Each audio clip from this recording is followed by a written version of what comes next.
द्वापर युग में एक समय की बात है कि यशोदा जी ने कृष्ण से कहा, हे कृष्ण, तुम सारे संसार के उत्पन्न करता, पोषक तथा उसके सहार करता हो। आज कोई ऐसा व्रत मुझसे कहो जिसके करने से मृत्यु लोक में स्त्रियों को विधवा होने का भय न रहे तथा यह व्रत सभी मनुष्यों की मनोकामनाएं पूर्ण करने वाला हो। श्री कृष्ण कहने लगे, हे माता, तुमने अति सुंदर प्रश्न किया है। मैं तुमसे ऐसे ही व्रत का सविस्तार कहता हूँ। सौभाग्य की प्राप्ति के लिए स्त्रियों को 32 पूर्णमासियों का व्रत करना चाहिए। इस व्रत के करने से स्त्रियों को सौभाग्य संपत्ति मिलती है। यह व्रत अचल सौभाग्य देने वाला एवं भगवान शिव के प्रति मनुष्य मात्र की भक्ति को बढ़ाने वाला है। यशोदा जी कहने लगी, हे कृष्ण, सर्वप्रथम इस व्रत को मृत्यु लोक में किसने किया था, इसके विषय में विस्तार पूर्वक मुझसे कहो।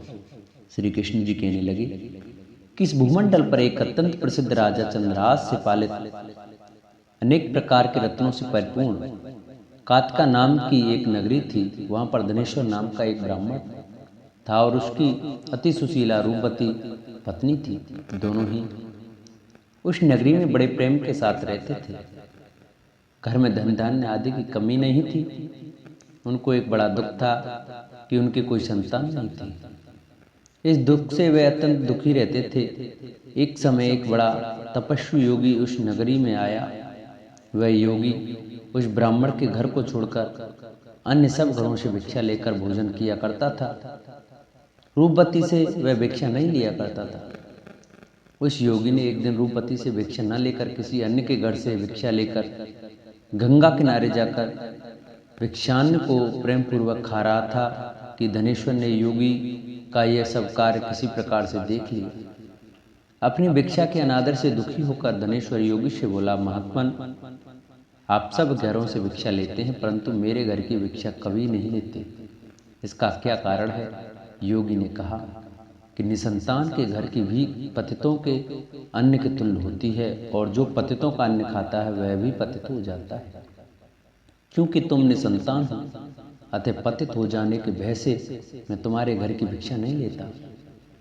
धनेश्वर यह बात सुनकर अपने मन में बहुत दुखी हुआ और हाथ जोड़कर योगी के पैरों पर गिर पड़ा तथा आर्तभाव से कहने लगा, हे महाराज, यदि ऐसा है तो आप मुझको पुत्र प्राप्ति का उपाय बताइए। आप सर्वज्ञ हैं, मुझ पर अवश्य ही यह कृपा कीजिए। धन की कमी मेरे घर में कोई नहीं है परंतु मैं पुत्र न होने के कारण अत्यंत दुखी हूँ। आप मेरे इस दुख का हरण करें, आप सामर्थ्यवान हैं। यह सुनकर योगी कहने लगे, हे ब्राह्मण, तुम चंडी की आराधना करो। घर आकर उसने अपने स्त्री से यह सब वृतांत कहा और स्वयं तप के निमित्त वन में चला गया। वन में जाकर उसने चंडी की उपासना की और उपवास किया। चंडी ने 16वें दिन उसको स्वप्न में दर्शन दिया और कहा, हे धनेश्वर, जा तेरे पुत्र हो, परंतु वह 16 वर्ष की आयु में ही मृत्यु को प्राप्त हो जाएगा। यदि तुम दोनों स्त्री पुरुष 32 पूर्णमासियों का व्रत विधि पूर्वक करोगे तो वह दीर्घायु होगा। जितनी तुम्हारी सामर्थ्य हो आटे के दिए बनाकर शिव जी की पूजा करना, परंतु पूर्णमासियों को 32 हो जाने चाहिए। प्रातःकाल आने पर इस स्थान के समीप ही तुम्हें एक आम का वृक्ष दिखाई देगा। उस पर तुम चढ़कर एक फल तोड़कर शीघ्र अपने घर ले जाना। अपनी स्त्री से यह वृत्तांत कहना। ऋतु स्नान के पश्चात वह स्वच्छ होकर श्री शंकर जी का ध्यान करके उस फल को खा लेगी। तब शंकर भगवान की कृपा से उसका गर्भ हो जाएगा। तब वह ब्राह्मण प्रातःकाल उठा तो उसने उस स्थान के पास ही एक आम का वृक्ष देखा जिस पर एक अत्यंत सुंदर आम का फल लगा हुआ था। उस ब्राह्मण ने उस आम के वृक्ष पर चढ़कर उस फल को तोड़ने का प्रयत्न किया, परंतु वृक्ष पर कई बार प्रयत्न करने पर भी वह चढ़ न पाया। तब तो उस ब्राह्मण को बहुत चिंता हुई और विघ्न विनाशक गणेश जी की वंदना करने लगा। हे दयानिधि, अपने भक्तों के विघ्नों का नाश करके उनके मंगल कार्य को करने वाले, दुष्टों का नाश करने वाले, रिद्धि सिद्धि के देने वाले, आप मुझ पर कृपा करके इतना बल दें कि मैं अपने मनोरथ को पूर्ण कर सकूं। इस प्रकार गणेश जी की प्रार्थना करने पर उनकी कृपा से धनेश्वर वृक्ष पर चढ़ गया और उसने एक अति सुंदर आम का फल देखा। उसने विचार किया कि जो वरदान से फल मिला था यह वही है और कोई फल दिखाई नहीं देता। उस धनेश्वर ब्राह्मण ने जल्दी से उस फल को तोड़कर अपनी स्त्री को लाकर दिया और उस स्त्री ने अपने पति के कथानुसार उस फल को खा लिया और वह गर्भवती हो गई। देवी जी की असीम कृपा से उसे एक अत्यंत सुंदर पुत्र प्राप्त हुआ जिसका नाम उन्होंने देवीदास रखा। माता पिता के हर्ष और शोक के साथ वह बालक शुक्ल पक्ष के चंद्रमा की भांति अपने पिता के घर में बढ़ने लगा। भवानी की कृपा से वह बालक बहुत ही सुंदर, सुशील और विद्या पढ़ने में बहुत ही निपुण हो गया। दुर्गा जी की आज्ञा अनुसार उसकी माता ने 32 पूर्णमासी का व्रत रखना प्रारंभ कर दिया था जिससे उसका पुत्र बड़ी आयु वाला हो जाए। 16 वर्ष लगते ही देवीदास के माता पिता को बड़ी चिंता हो गई कि कहीं उनके पुत्र की इस वर्ष मृत्यु न हो जाए। इसलिए उन्होंने अपने मन में विचार किया कि यह दुर्घटना उनके सामने हो गई तो वे कैसे सहन कर सकेंगे। अस्तु उन्होंने देवीदास के मामा को बुलाया और कहा कि हमारी इच्छा है कि देवीदास 1 वर्ष तक काशी में जाकर विद्याध्ययन करे और उसको अकेला भी नहीं छोड़ना चाहिए, इसलिए साथ में तुम चले जाओ और 1 वर्ष के पश्चात इसको वापस लौटा लाना। सब प्रबंध करके उसके माता पिता ने काशी जाने के लिए देवीदास को एक घोड़े पर बैठाकर उसके मामा को उसके साथ कर दिया। किंतु यह बात उसके मामा या किसी और को नहीं कही। धनेश्वर ने सपत्नी अपने पुत्र की मंगल कामना तथा दीर्घायु के लिए भगवती दुर्गा की आराधना की और पूर्णमासियों का व्रत करना आरंभ कर दिया। इस प्रकार बराबर 32 पूर्णमासी का व्रत पूरा किया। कुछ समय पश्चात एक दिन वह दोनों मामा और भांजा मार्ग में रात्रि बिताने के किसी ग्राम में ठहरे हुए थे। उस दिन उस गांव में एक ब्राह्मण की अत्यंत सुंदरी, सुशीला, विदुषी और गुणवंती कन्या का विवाह होने वाला था। जिस धर्मशाला के अंदर वर और उसकी बारात ठहरी हुई थी उसी धर्मशाला में देवीदास और उसके मामा भी ठहरे हुए थे। संयोगवश कन्या को तेल आदि चढ़ाकर मंडप आदि का कृत किया गया तो लगन के समय वर को धनुर्वात हो गया। अस्तु वर के पिता ने अपने कुटुंबियों से परामर्श करके निश्चय किया कि यह देवीदास मेरे पुत्र जैसा ही सुंदर है, मैं इसके साथ ही लगन करा दूं और बाद में विवाह के अंधकार मेरे लड़के के साथ हो जाएंगे। ऐसा सोचकर देवीदास के मामा से जाकर बोला कि तुम थोड़ी देर के लिए अपने भांजे को हमें दे दो, जिससे विवाह के लगन का सब कृत्य सुचारू रूप से हो सके। उसका मामा कहने लगा कि जो कुछ भी मधुपर्क आदि कन्या दान के समय भर को मिले वह सब हमें दे दिया जाए तो मेरा भांजा इस बारात का दूल्हा बन जाएगा।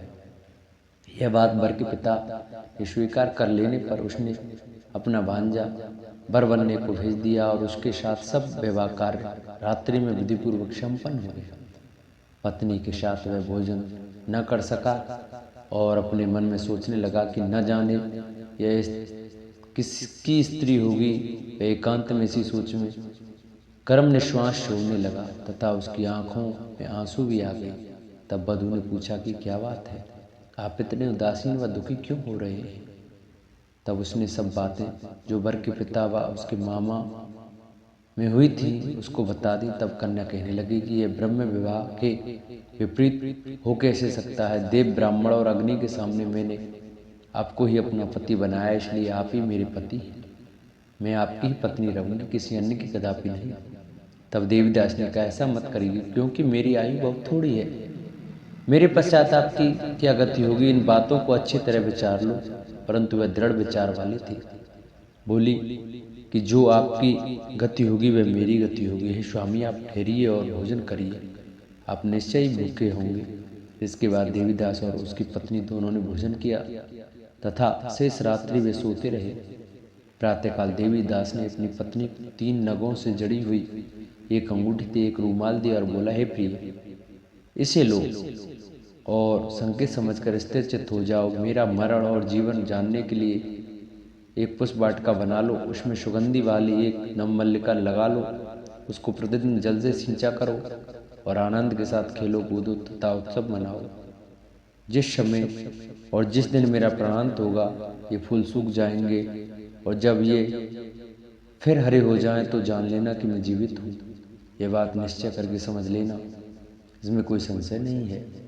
यह समझाकर वह चला गया। प्रातःकाल होते ही वहाँ पर गाजे बाजे बजने लगे और जिस समय विवाह के कार्य समाप्त करने के लिए वर तथा सब बराती मंडप में आए तो कन्या ने वर को भली प्रकार से देखकर अपने पिता से कहा कि यह मेरा पति नहीं है, मेरा पति वही है जिसके साथ रात्रि मेरा पाणी ग्रहण हुआ था, इसके साथ मेरा विवाह नहीं हुआ है। यदि यह वही है तो बताइए कि मैंने इसको क्या दिया। मधुपर्क और कन्यादान के समय जो मैंने भूषण आदि दिए थे उन्हें दिखाए तथा रात में मैंने क्या गुप्त बातें कही थी वह सब सुनाए। पिता के ने उसके कथानुसार वर को बुलाया। कन्या की सब बातें सुनकर वह कहने लगा कि मैं कुछ नहीं जानता। इसके पश्चात लज्जित होकर वह अपना सब मुँह लेकर चला गया और सारी बारात भी अपमानित होकर वहाँ से लौट गई। भगवान श्री कृष्ण बोले, हे माता, इस प्रकार देवीदास काशी विद्याधन के लिए चला गया। जब कुछ समय बीत गया तो काल से प्रेरित होकर एक सर्परात्रि के समय उसको डसने के लिए वहां पर आया। उस विषधर के प्रभाव से उसके शयन का स्थान चारों ओर से विष की ज्वाला से विषैला हो गया, परंतु व्रतराज के प्रभाव से उसको काटने न पाया, क्योंकि पहले ही उसकी माता ने 32 पूर्णिमा का व्रत कर रखा था। इसके बाद मध्या के समय स्वयं काल वहां पर आया और उसके शरीर से उसके प्राणों को निकालने का प्रयत्न करने लगा, जिससे वह मूर्छित होकर पृथ्वी पर गिर पड़ा। भगवान की कृपा से उसी समय पार्वती जी के साथ शंकर जी वहां पर आ गए। उसको मूर्छित दशा में देखकर पार्वती जी ने भगवान शंकर से प्रार्थना की कि हे महाराज, इस बालक की माता ने पहले 32 पूर्णिमा का व्रत किया है, जिसके प्रभाव से हे भगवान आप इसको प्राण दान दें। भगवानी के कहने पर भक्त वत्सल भगवान श्री शिव जी ने उसको प्राण दान दे दिया। इस व्रत के प्रभाव से काल को भी पीछे हटना पड़ा और देवीदास स्वस्थ होकर बैठ गया। उधर उसकी स्त्री उसके काल की प्रतिज्ञा किया करती थी। जब उसने देखा कि उस पुष्प वाटिका में पत्र पुष्प कुछ भी नहीं रहे तो उसको अत्यंत आश्चर्य हुआ, और जब वह वैसे ही हरी भरी हो गई तो वह जान गई कि वे जीवित हो गए हैं। यह देखकर वह बहुत प्रसन्न मन से अपने पिता से कहने लगी कि पिताजी, मेरे पति जीवित हैं, आप उनको ढूंढिए। वह 16वां वर्ष व्यतीत हो गया है तो देवीदास भी अपनी मामा के साथ काशी से चल दिया। इधर उसे ससुर उसको ढूंढने के लिए अपने घर से जाने वाले ही थे कि दोनों मामा भांजे वहाँ पर आ गए। उसको आया देखकर उसका ससुर बड़ी प्रसन्नता के साथ अपने घर में ले गए आया। उस समय नगर के निवासी भी वहाँ इकट्ठे हो गए और सबने निश्चय किया कि अवश्य इसी बालक के साथ इस कन्या का विवाह हुआ था। उस बालक को जब कन्या ने देखा तो पहचान लिया और कहा कि यह तो वही है जो संकेत करके गया था। तदुपरांत सभी कहने लगे कि भला हुआ जो यह आ गया, और वह सब नगरवासियों ने आनंद मनाया। कुछ दिन बाद देवीदास अपनी पत्नी और मामा के साथ अपने ससुर के घर से बहुशा उपहारादि लेकर अपने घर के लिए प्रस्थान किया। जब वह अपने गांव के निकट गया तो कई लोगों ने उसको देखकर उसके माता पिता को पहले ही जाकर खबर दे दी कि तुम्हारा पुत्र देवीदास अपनी पत्नी और मामा के सहित आ रहा है। ऐसा समाचार सुनकर पहले तो उनकी बात का समर्थन किया तो उनको बड़ा आश्चर्य हुआ, लेकिन थोड़ी देर में देवीदास ने आकर अपने माता पिता के चरणों में अपना सिर रखकर प्रणाम किया और उनकी पत्नी ने अपने सास ससुर के चरणों को स्पर्श किया तो माता पिता ने अपने पुत्र और पुत्रवधू को अपने हृदय से लगा लिया और दोनों ही आंखों में प्रेमाश्रु बह चले। अपने पुत्र और पुत्रवधू के आने की खुशी में धनुषु ने बड़ा भारी उत्सव किया और ब्राह्मणों को भी बहुत सी दान दक्षिणा देकर प्रसन्न किया। श्री कृष्ण जी कहने लगे, इस प्रकार धनेश्वर 32 पूर्णिमाओं के व्रत के प्रभाव से पुत्रवान हो गया। जो भी स्त्रियां इस व्रत को करती हैं वे जन्म जन्मांतर में वैधव्य का दुख नहीं भोगती और सदैव सौभाग्यवती रहती हैं। यह मेरा वचन है, इसमें कोई संदेह नहीं मानना। यह व्रत पुत्र पौत्रों को देने वाला तथा संपूर्ण मनोकामनाओं को पूर्ण करने वाला है। 32 पूर्णिमाओं के व्रत करने से व्रती की सब इच्छाएं भगवान शिव जी की कृपा से पूर्ण हो जाती हैं। बोलो शंकर भगवान की जय। जिन भक्तों को हमारी यह पूर्णमासी की कथा अच्छी लगी हो वो हमारी वीडियो को ज़्यादा से ज़्यादा शेयर करें, चैनल को सब्सक्राइब करें और कमेंट में ओम नमो भगवते वासुदेवाय, ओम नमः शिवाय अवश्य लिखें।